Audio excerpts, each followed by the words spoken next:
Plano de estudos tutorado de filosofia. Olá, estudante! É bem provável que este seja o primeiro PET de filosofia que você está tendo acesso. Talvez você não tenha estudado ou nunca tenha ouvido falar de filosofia. Não se preocupe! A filosofia é popularmente conhecida como a mãe de todas as ciências, porque todas as ciências se originam, de alguma forma, das indagações e metodologias desenvolvidas por filósofos ao longo da história. Durante muito tempo, todas as ciências particulares como a física, por exemplo, eram conhecidas como filosofia. Os filósofos eram físicos, matemáticos, astrônomos e então, de certa forma, você já teve acesso ao DNA da filosofia ao estudar estas matérias ao longo da sua vida escolar. Nesta semana você será convidado a distinguir e a relacionar diversos saberes produzidos pelo homem ao longo do tempo. A filosofia na sua vida. Talvez não se lembre, mas quando criança é bastante provável que você indagasse os seus pais sobre o porquê das coisas. Por que o céu é azul? Por que cadeira se chama cadeira? Por que saem lágrimas dos olhos quando alguém chora? Não sei quais foram as perguntas que você fez, pode ser que você não se lembre mais. É bem provável também que a resposta para a maioria de suas perguntas tenha sido um seco e sonoro porque sim. Os adultos não costumam ter paciência para estas indagações, porque estão ocupados demais com as questões sérias e importantes da vida. Eles não sabem que as questões sérias e importantes da vida como a ciência, o trabalho, os valores e a política foram inventadas para responder perguntas que ainda não possuíam respostas e por isso eram vistas como não importantes, como as perguntas que você provavelmente fez ou ainda faz. A filosofia, que será apresentada posteriormente de forma mais sistemática, pois existe há muito tempo na história e, pasme você, já existe há muito tempo na sua história. Este seu jeito de se colocar na vida desde criança, fazendo perguntas, querendo saber o que está por trás das coisas óbvias, já era, a grosso modo, filosofia.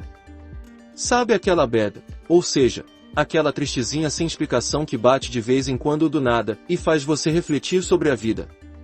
Então, isto só acontece porque você não apenas existe, por exemplo, como uma árvore, mas porque você busca um sentido para a sua existência. E isto também é, de certa forma, filosofia. Talvez você esteja se perguntando neste momento, se eu já questiono, faço perguntas, tenho crises existenciais, e portanto, faço filosofia, para que estudar uma coisa que eu já sei fazer? Para que estudar filosofia? Aqui está o pulo do gato. Este é o segredo, que torna a filosofia algo peculiar e necessário.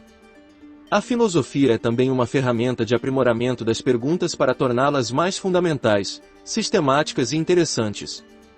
É uma ferramenta usada ao longo da história para construir maneiras e métodos de investigação que possibilitam ao ser humano alcançar conhecimento mais universal, racional, menos supersticioso. A filosofia é um antídoto para combater determinadas opiniões e crenças que se apresentam como saberes absolutos. É um filtro, melhor do que o do Instagram para impedir que você caia na tentação de consumir e espalhar fake news.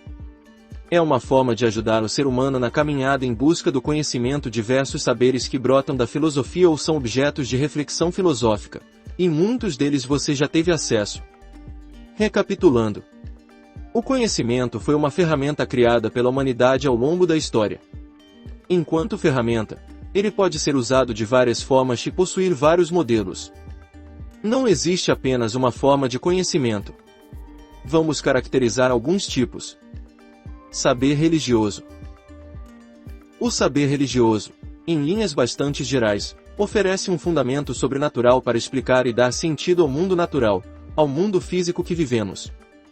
As pessoas que aderem a este tipo de saber pressupõem a existência de uma plataforma transcendente, como, por exemplo, divindades, espíritos, projeto de salvação de forma espontânea, sem a necessidade de evidências empiricamente testáveis.